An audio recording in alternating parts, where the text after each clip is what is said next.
வெறும் black tea. இங்கே பாருங்கள், இந்த மக்கானா தான் நாங்கள் சாப்பிட போகிறோம். சீஸ் மக்கானா. பேர் பார்த்துக்கோங்க, ஒண்டர்லேண்ட்.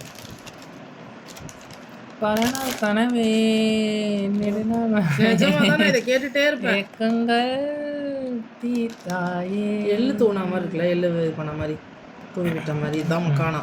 ஃபர்ஸ்ட் டைம் வாங்கியிருக்கோம். வயசே ஆகிப்போச்சு எங்களுக்கு இந்த மாதிரிலாம் ஒரு ஸ்நாக்ஸ் இருக்குன்றது. ஆனால் இது வந்து தாமரை விதை. ஆமாம். சரி, ஃபர்ஸ்ட் ரவிக்கு. நீ தான். நல்லா இல்லையா? நல்லா இல்லைனா கம்ப்ளைண்ட் அடிக்கணும். பதத்துச்சு. ராஜு அதுலேருந்து வரல. இப்படி இருக்கு பாப்கார்ன் மாதிரியே. ஐயோ, இருக்குது. சரி, இரு கம்ப்ளைண்ட் வச்சிடலாம். பழசு ஆஃபர்ன்ற பேரில் எப்படியா போகிறது?